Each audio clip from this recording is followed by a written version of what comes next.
Hello, and welcome to the Proactive Caregiving Podcast. As a CPA with over 20 years as an industry accountant, Jessica stepped away from the corporate world to become a full-time caregiver for her mother. Having learned invaluable lessons along the way, she is now here to share those with you and to invite you to join her on this caregiver's journey. Here is your host, Jessica Cannon. Hello, everybody. I'm so glad you're here with me today. I am the Proactive Caregiver, and I specialize in educating others on how to be proactive by empowering you, the caregiver. If you cannot take care of yourself, then you cannot take care of your loved one. And as you care for your loved one, many of you may experience the regular daily routine eventually becoming a bit mundane, maybe a little uneventful, or something's missing in life. Some days may be frustrating and stressful, while other days may be a bit boring or restrictive. Since Mom was not much of an afternoon napper, I wanted something we could do together aside from meals and household duties. She loved playing Scrabble or dominos, but I wanted to do more crafts together for my own sanity. I figured crafting would help her engage in different ways too. Planning an outing to go do a craft and perhaps a meal after gave me something to look forward to. Changing up the routine was one thing, but finding as many opportunities to stimulate Mom's mind quickly became my goal. Trying to get Mom to be creative with me brought about another set of challenges though. Knowing how creative she used to be building dollhouses did not necessarily mean she wanted to continue to be creative or found pleasure in it still. I had to learn a new set of boundaries to work around because I needed the creativity time more than she did at this point. So I asked my next guest, Erica Curcio, also known as the traveling art therapist, to share her passion with art therapy and techniques that I could have fun with, and also make sense regarding why Mom may struggle to have fun crafting with me. Erica Curcio is a licensed mental health counselor and registered art therapist based in Boston, Massachusetts. She's been working with people living with dementia for the past 10 years. Erica uses art and the creative process to bring dignity, joy, and connection to all who are living with dementia. She has presented to local Boston groups, with the most recent being at the Alzheimer's Association in Massachusetts and the New Hampshire's chapter, titled Map Through the Maze. Her presentations focus on learning about art therapy for people living with dementia, as well as being part of the process through guided art-based self-care. Thanks for coming on with me today, Erica. Thank you for having me. I'm so excited to be here. Absolutely. I think, I totally agree. This is a form of self-care. Aside of how Mom may view this, for me, it did become that form of self-care, or yet another form. Yeah, it's the arts are powerful, and we have unique experiences with them. And like you, art is self-care for me as well. So have you always used art as a form of therapy? That's an interesting question. I think on an unconscious level, I can recollect back to my first experience of art in a art therapy form, but not like knowing what I was doing was artist therapy when I was in college, and I was having a difficult time meeting people, making friends. I had moved to a whole different region of the country, and I just had a lot of cultural adaptation issues. And it was through a welding class that it was a sculpture class. And the instruction was to put together, it was like our final project. We were to create something that would be in a sculpture garden. So people would pass by, and I, like, unconsciously but consciously, was trying to work out my own internal struggle about how I had so much difficulty making friends and getting to know people when on the inside we're all people. Right. And so that was what I led with. And I created this. I took an old oil barrel.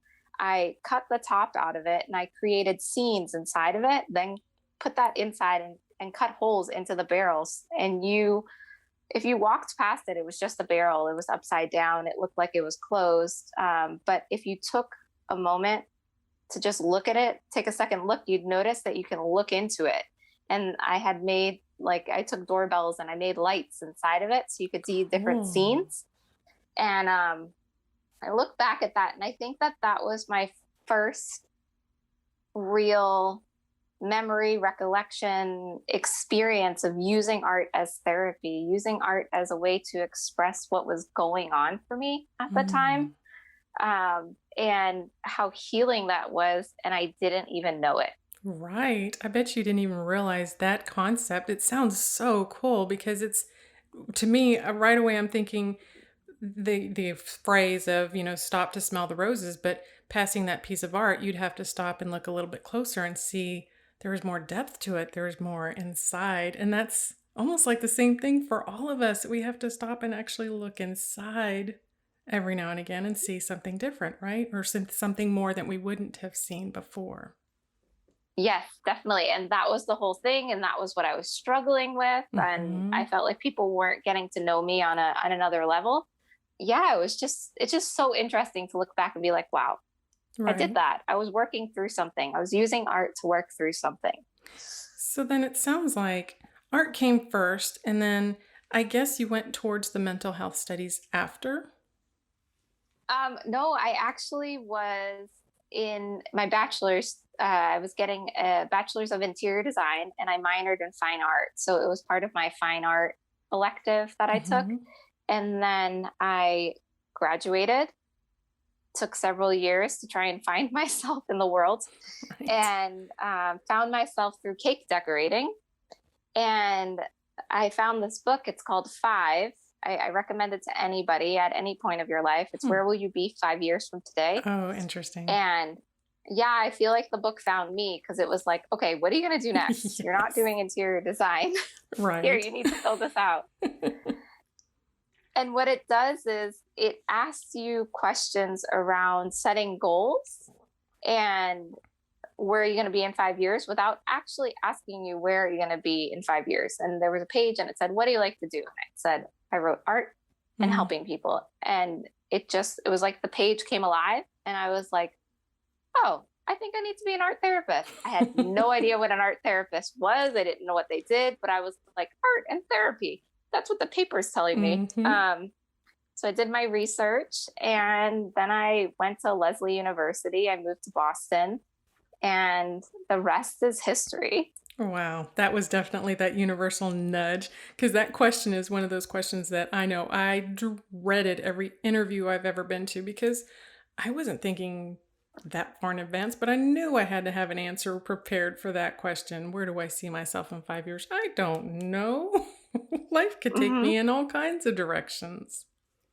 Yeah. And I'm happy to say that in 5 years, I completed every single goal that I set in that book. Nice. It was almost like people are talking about you manifest your future. Yes, I manifested my future and it wasn't like I kept looking back at the book going, what are my goals? What are my goals? It was 5 years later and I graduated from my master's program. I was like, this is amazing. And then I looked at the book and I was like, oh, I've done that. And I've done that. And I went to the Eiffel Tower and I did this. And it was all these goals I had created. And I was like, this is so cool. Like I did all these things. And you did it through your passions, your love of art. And that's even better. Yeah.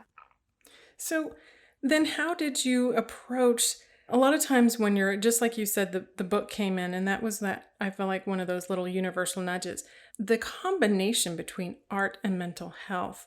And then you kind of, it seemed like that was yet another nudge for you to begin working with those living with dementia and a unique way, and very, very beneficial, unique way for you to apply what you've learned all those times towards dementia. Had you experienced that before working with people with dementia, or was that something that actually touched your life personally beforehand? It was actually an internship. In my master's program, you have to have 2 clinical internships. And so I had done a year of coursework and I was in my second year. And I knew that I needed to do an internship somewhere. And they would tell us at school, do something you wouldn't think you would do, because this is your opportunity to try out any kind of population. So it was my first internship. I went in thinking, oh, I'm going to work with kids. I'm going to teach them how to do baking and cake therapy, and that's what I'm going to do. And so when I saw an assisted living on the list, I was like, maybe I'll apply. Let me just apply. Let me see what I think. I like my grandfather was a huge role model in my life. It's just like, I think when I think of growing up, I think of our conversations where I said, I'm going to be the one to make the money. I'm going to be the one. I'm going to be the boss. I'm a Renaissance woman. Like my grandfather would always be like, yes, you keep going. You do what you. And the only advice he gave me was because I chose to take French in high school. And he said, that's a bad decision. You need to take Spanish. And the only time he ever took one of my decisions and was like, you made a bad decision there. Yeah. So I had that in my mind. Like I really got along with my grandparents. I love my grandma too. And I was like, let me just try it. And from the minute I stepped on that assisted living doormat, I was like, this is great. I love this. I love working with this population. I can learn so much here. I can learn so much from all of these people and their life experiences. And I remember that first internship, one of the residents taught me how to flamenco dance. Like, where do you learn that? Right. And just so many wonderful people that have touched my life and have made me into who I am today. And that internship was really the starting point at that assisted living. I worked in their memory support community, and I worked on their traditional part of the community. So I got a well-rounded view of aging. And I worked with different people that were living with different diseases, different chronic issues that they had. And it was really a wonderful, wonderful experience. Exactly. Because I feel like when I was stepping away from the career to become mom's caregiver, I felt like I was at that point where I had already kind of settled into everything I knew and everything I needed to know at that time for my career. And so starting with mom, you really learn so much. I mean, she has taught me more about taking better care of myself and life in general than I did throughout my career. It's very interesting. Yeah. They have so much to teach us. They have so many life experiences. They've done the mistakes that we're doing right now. Right. And I think so many of them are like, don't do that. Don't do that. But the only way to get through it is to do it, right? Right. And I try and take that attitude when it comes towards crafting, because there's been so many times where I have that, well, I'm not an artist. I don't know how to do this. I don't know. But the inner child of, having fun just seemed to kind of go away as life caring for mom kind of took it in too much of a serious direction. You know what I mean? And so, yeah. This part of it, just see what it's like and just dive right in and get your hands messy it's been difficult for me to kind of do this with mom. So that's where I know I have certain areas that are what I would consider fun or what I would enjoy, like the painting and in all kinds of ways and in different materials. But that's one thing that I noticed of trying to get mom to be creative. There seemed to be some of this withdrawal from it. I didn't know if it was just because she didn't want to put effort in moving and just doing and getting away from her TV, for example, or what this could be. So taking that attitude of just do it, how does that stop someone living with dementia from being able to just do things? My personal opinion on this is put yourself in their shoes and someone puts something in front of you, just a bunch of different things, and they're like, just do it. Right. How does that feel for you? When I'm providing therapy for caregivers, I am always like, let's flip perspectives. Let's see things through the person living with dementia's eyes. Do you think that they'd rather do it by themselves, or do you think maybe it would be easier if you did it with them? How can we insert some level of companionship into this? Because if somebody's just giving me something to do, me personally, and I don't know what I'm doing, or it looks like it's busy work, I might be like, well, I don't want to do this. But if somebody has supplies down on the table and they want me to do it with them, they want to create that level of purpose, I might be more inclined to do it with them, because I have ownership and that I want to help them.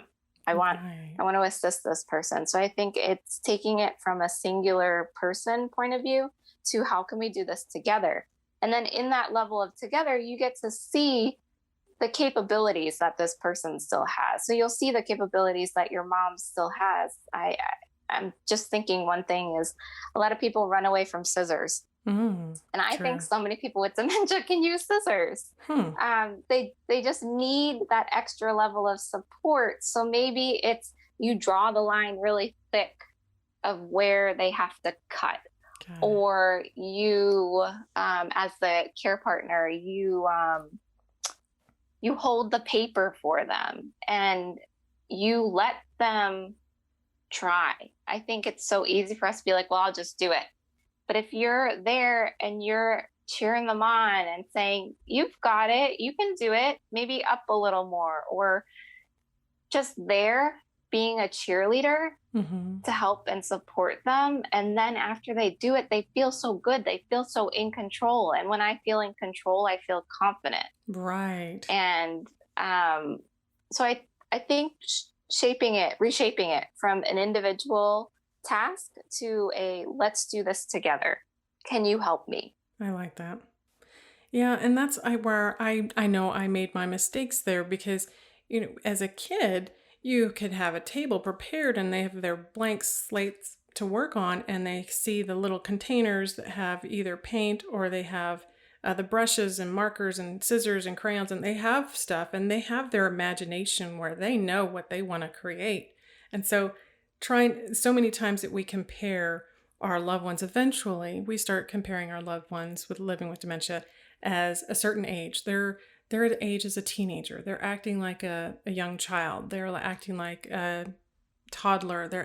And we apply that thought and assume that it really is the same thing, but it's not at that point. Yeah. And I think that when we, as a collective people, say that somebody who's living with dementia is acting like a child, I think it's also good to have that perspective flip, put yourself in their shoes and say, well, why are they acting this way? Am I treating them like a child? Right. How am I behaving? Have I totally flipped this? And it's like I am treating them like a child, so they're acting like they're filling the role. It's almost like it's improv, and the scene is set, and it's just a show, right? That's happening, and I think that there are behaviors that we associate with someone acting like a child. And there's good and there's bad, right? Because before you talked about that inner child and that desire to play. Well, that's a good quality to have. Right. But then, getting upset about something, well, that's a bad quality to have. So I think just like looking at it that way as well. That's true. So another area that I noticed was Mom wears glasses, or should be wearing glasses, but it's one of those things that she a lot of times would rather not, because her glasses either fingerprints on them, so not really easy to see through them, and so they get set aside, or they're on her top of her head, or just lost. And so sitting down to craft and having issues with vision, I figured she would rather give up and not try than to actually put effort into doing anything, just even trying to hold a pen or a pencil or a color marker or paintbrush or something. But that was something that was really hard for me to see. What was the main difference? Was there a depth perception or something that she was struggling with? It just trying to put myself in her shoes at that point, it was a little bit more frustrating. And I just kind of allowed her to just kind of step away from the project and, okay, we'll try again another day. But is that something that would be a deterrent as opposed to helping them? The depth Yeah, I perception. think in terms of, her needing to wear glasses or anyone that needs to wear glasses and they have vision issues, uh, you talk about the depth perception. So as people in the disease process go along, Mm-hmm. they will start to have issues with depth perception. So that's why you might see somebody walk a little weird, like they want to, what's it called? When you walk through a doorway, they Oh, might like right. step over the sill, Yeah, because imaginary they just, step. Yeah. yeah, the depth is off. So things are like flat or not. Um, so that's something that doesn't happen to everybody, but a lot of people, because the disease is deteriorating their visual perception, Mm-hmm. depending on which one they have. And so it's good to contrast surfaces, like with the art. In terms of someone who needs glasses and they won't wear glasses, like your mom, Mm-hmm. it might be good to do things that aren't as small. Mm. And so, I mean, like, small things to hold, small things to pick up. If you're coloring, small places to color, try to find things that are bigger and more exaggerated, like a coloring page where it's just a few lines and they have big spaces to fill in, Mm-hmm. because they might be frustrated because they can't see the small things because they don't have that True. vision. And then I guess in terms of prepping, you could always have, I don't know, in terms of will they wear the glasses or not, but you could always just have the glasses handy. Mm-hmm. Some people notice that they don't have their glasses. They're like, oh, I don't have my glasses. And if you can anticipate that, then you can be able to hand it to them. But if it's someone who really doesn't like wearing their glasses, then that's when you have to think outside of the box a little bit and do things that are not as intricate and small and detailed, and things that Gotcha. have more spaces. Gotcha. So, and now I'm thinking about that as where I would set up another kind of crafting space, and it reminds me about the preparation that goes along with it.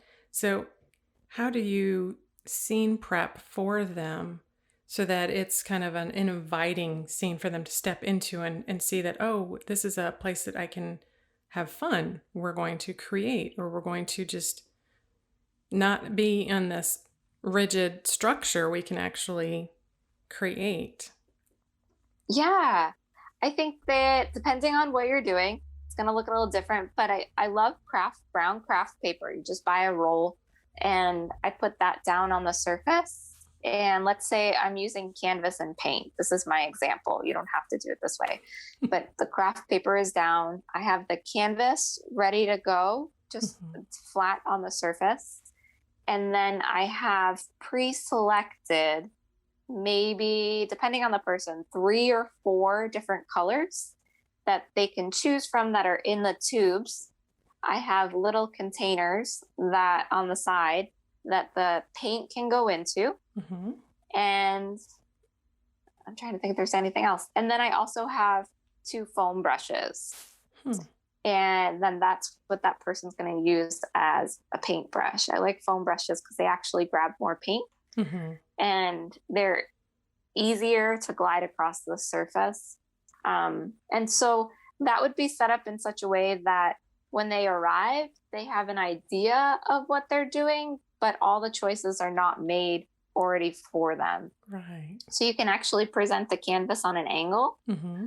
And then they can decide, do I want this horizontal? Do I want this vertical? Because they're going to move it. And then they'll move it the way that they want it. True. With the colors, you have the tubes. So you say, which one do you like the best?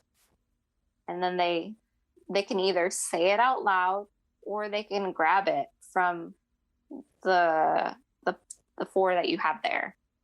And it's really important to give them that time to answer that. I think sometimes we don't give them enough time. Right. It can be painful, but I count to about 10 seconds before I ask maybe again, or I might ask it in a different way if I don't get a response from the person. And then I actually have them open the paint container, and I'll hold the container that they're going to put it in, and they'll start to squeeze, and they'll squeeze it out. And I might say something like squeeze, squeeze, squeeze, squeeze. So I'm creating a rhythm. Nice. And because they're very good at rhythm. And so if they squeeze, they might make that rhythm. And then as they're filling the little cup up, I'm holding the cup, because oftentimes people end up moving right, left, all over the place. So I'm just moving the cup with them so they can't miss it. And then we'll choose another color. So it's set up in such a way that there's not a lot of clutter. It's very clear that these are the objects I'm going to be using. And then when they get there, they have the choices of what they want to do with it. And that's perfect, because that goes along with the 3 C's of art making that you have mentioned. I noticed that on your Instagram as well. And I thought that makes so much more sense when you put it in that way. Can you tell me about the 3 C's? Yeah, I think that video. So I think that there's like 100 C's of art making. And so the ones you're speaking, I said choice, control, and container. Right. And so if you give me a container and I can put my things in a container, I feel safe. If you allow me to make choices, I feel in control. And then I'll add another one. When I feel in control, I feel confident. Yes. And when I feel confident, I feel really good about myself. I like that. I really like that, because it's the internal battle, right? We always want to be in control, and then there are the areas that we are told you are not in control, or control is taken from you in one way or the other, and especially the way they have to adapt in their living environment. And so returning that control to them in this way, in this creative way as well, is just, I see that, and seeing those are the things where I see mom and giving her choice and making her feel confident and giving those containers around her, kind of like her, I always call it her nest, because it eventually, if it's on the recliner or not, it eventually becomes her little nest area where she's got all these little containers for pens and her glasses and all this other stuff. But I could see the difference in learning where her comfort zone is increased, or where its irritability comes about. Yeah, and they're gonna show you that, just like you're saying. I mean, what would you say is something that your mom's really successful at in terms of craft? Well, years ago, she used to be incredible with building dollhouses, down to all of those intricate details, putting electricity and wallpaper and all of the furnishings in a dollhouse. She absolutely loved it. And so I always thought that would be something. That's incredible. Yeah. That's And so amazing. it was not a simple craft to get involved. I mean, talk about moving pieces all over the place. But I mean, she even put the shingles on the roof and painted the outside of the house, and it was just incredible. And so I just kind of assumed that she had that level of creativity before. It was just something that I needed to do now, or help her do, that would help stimulate that again. But we just kept she just lost interest in just about any form other than her word seek and finds, painting and all of that stuff. The stuff that I really wanted to do, because I assumed, of course, this was me again, assuming that by her painting that she would still get this interaction with the texture and the dexterity of holding something, that the strength in her hand would still be there. But those were my assumptions that weren't really accurate when it came to what she was able to do. Yeah. And I think sometimes people that have an art background are harder to engage because they're aware that they can't do the things they used to do. That makes And sense. it makes it very apparent when they can't manipulate things the way Hmm. they used to. And for people like that, it's almost better to do something totally different in the art world or the art realm, that has nothing to do with what they used to do, Right.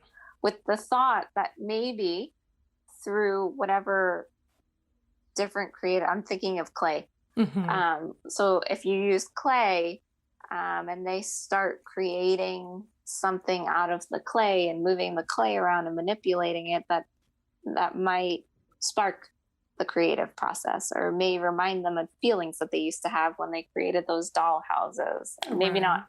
able to articulate it, but it's still that molding, that modeling, but in a Hmm. totally different form. True.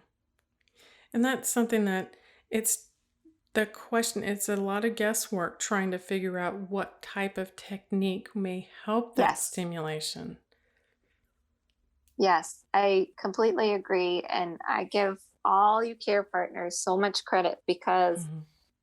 something that can work today might not work tomorrow and it might not Exactly. work the next day. Yes. And you get so frustrated and you just give up. I mean, I don't blame people for giving up because you try so hard to have something prepped, you do all the stuff, and then it doesn't work. Right. And that's the hardest part, is that maybe today just wasn't a good day and maybe it will work tomorrow. Um, and just keeping at it, which is so hard when you have perceived failures Right. each time. Yeah. It's And that. sometimes, yeah, and sometimes that comes down to how the approach, like it's one little thing that can be twisted in such a way Hmm. that they do engage. Right. Yeah. And that's one of the things that we had probably about 2 or 3 years ago. I took mom. We have these little boutiques around that one of them in particular is called Cafe Monet. And Hmm. it was one of those places that you can pick out your porcelain piece and, paint it and they fire it and glaze it for you afterwards. And I went because I really love doing stuff like that. And so I took mom to one of those with the first time and she picked out a little elephant and painted it pink, just like the Dumbo dancing pink elephant. And I thought Hmm. it was the most fun I had with her in a long time, and the most talkative too, because that's one of the things I noticed as time went on. Not only was she less willing to be creative, that whenever we were able to actually sit down and do something, the conversation wasn't there like it was before. And I had to understand the difference between me being able to multitask and her no longer being able to do that. Yeah, I think that that's something you're not taught, that, or people don't connect the dots on that one. So Mhm. someone living with dementia as the disease progresses is going to have a harder and harder and harder and harder time multitasking. Right. And when we ask them or show them how to do a task, they start it, then we start talking to them. Unfortunately, that's multitasking, to have a Right. conversation and to do something at the same time. And it feels very foreign to sit in silence. Yes. And that is something that as a therapist, I know how to sit in silence, which is a skill that you learn because, you wait for people to bring it to you. Right. And it's not that hard for me in working with people with dementia, to sit in silence, because I'm also observing how they're using the art supplies, how their body is it Hmm. tight, is it open, and so there's a lot of things that I'm looking at, and I will have a conversation with them when they sit back from their art. Oftentimes they'll do their art and they'll stop, they'll sit back and they'll look at me and they'll start a conversation. So it's not even like I have to start the conversation. And, the later in the disease process, the less someone is able to have those conversations. But it doesn't mean that it doesn't mean that there's not something happening there. There's True. something happening there. Like, connections are being made as they're doing their artwork. It's just not verbalized. True. And it's not the way we expect it to be or the way we want it to be. Exactly. Yeah. But if you take a closer look next time your loved one, this is for anyone who's listening, next time your loved one is engaged and they're starting to paint or they're starting to do something, just notice their body language and see if it shifts at all.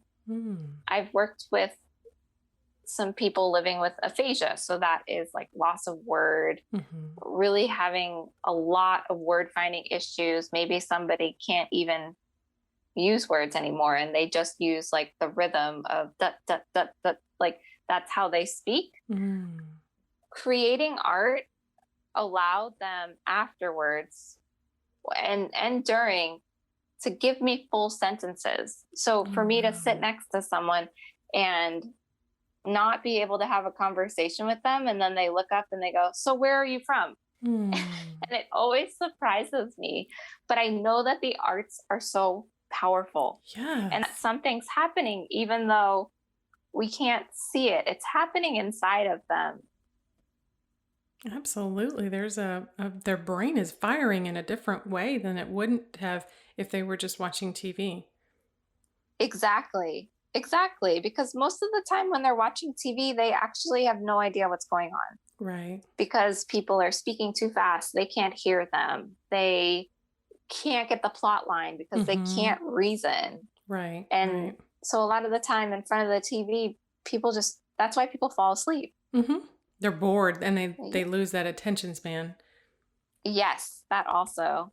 Yes. Yeah. And that's where I was trying to get Mom to come away from the TV a little bit and do the crafts with me, because I tried to make a choice, taking her to Hobby Lobby, for example, one time, and we walked up and down all the aisles and just tried. There was all kinds of directions we could have gone in.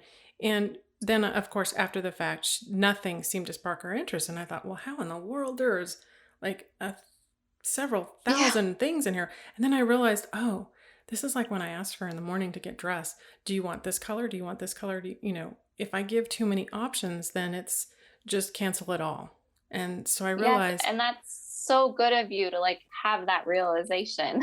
And it did take a while though, because that's the trial and error. Because like you said earlier, what works one day may not work the next. And so giving that choice over and over again, it just needs to be. And eventually I started making the choices. And so I went and I bought a birdhouse because I thought it's close. It's not quite dollhouse, but it was a little birdhouse that we could have painted together, even if it came out looking just all kinds, one scene on one side and my scene on the other side or something, that we could do it together. And I just couldn't get her to get into the interest of it. And so I ended up, while she was working on her seek and find or watching TV, I ended up sitting at the table painting this birdhouse. And it just felt like all the stress and worry about she's not crafting with me. What's wrong? Why wouldn't she spend the time with me? Maybe she's upset with me. And just my mind would go in all different directions, as opposed to what her abilities.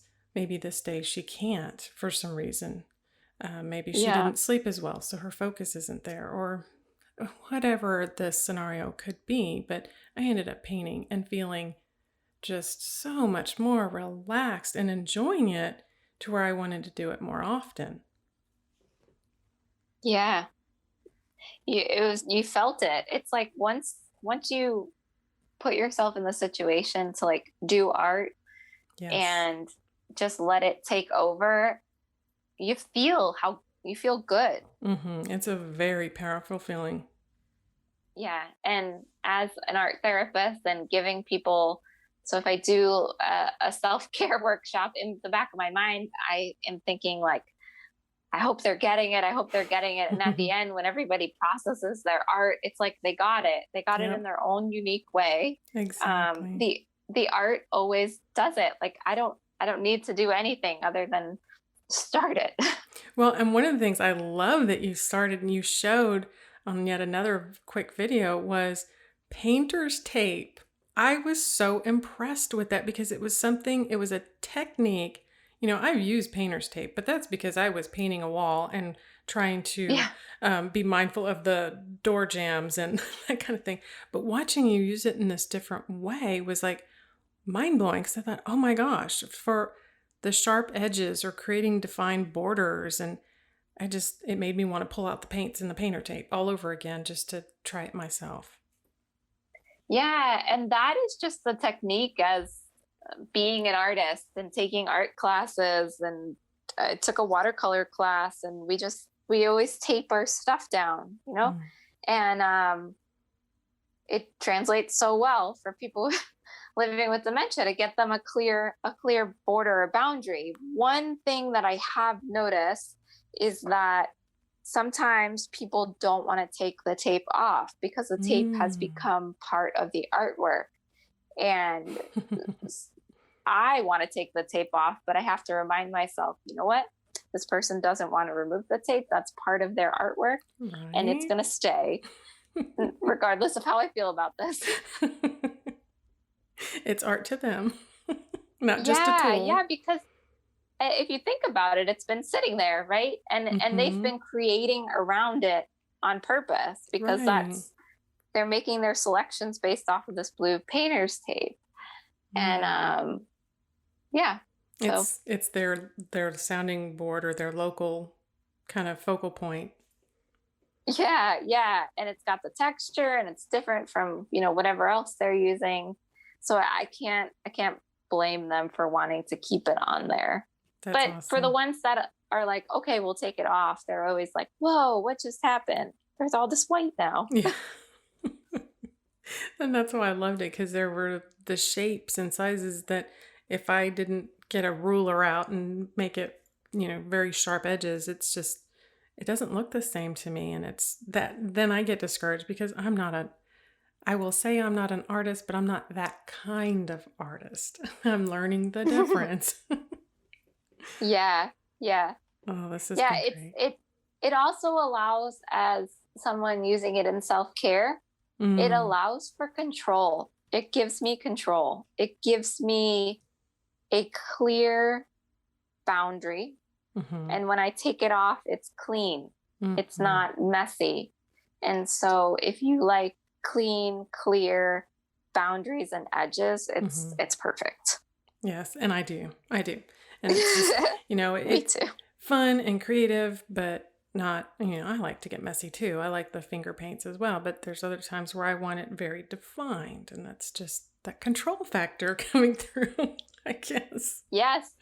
And we want control throughout our entire lives. It doesn't change. No, it doesn't. It just comes in different forms, of course. Yes. Wow. Erica, thank you so much for sharing this information with me. It makes me feel better because now I have a different way to look at things. And I hope the listeners are able to do the same, because I know after, there's times that we are, whether they're at home or they're actually getting a chance to visit them in their homes or communities, the idea of doing something together, it's the creating the memories again. And so trying to figure out how to create the memories it's still a challenge. Yeah, but I think, like you're saying, that let's do it together. We'll stop looking at it as like an individual task and think of it of, we're going to do this together. I'm going to see my loved one through different eyes, and they're going to see me through different eyes. Right. It's not about taking a shower. It's about doing something fun. Exactly. And that funness translates into heart health and all that other, positive emotions. It does. Yes, totally. So totally. I know that you're in the Boston, Massachusetts area, and I also know that you're online and that our listeners can find you for now as the traveling the traveling art therapist.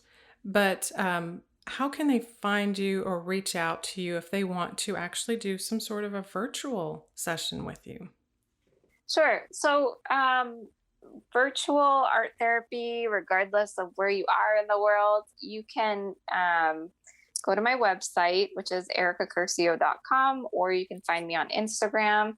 My handle is the Traveling Art Therapist. I also offer in Boston and Massachusetts, well, the Boston area, I go to people's homes that are living with dementia and I do art therapy with them.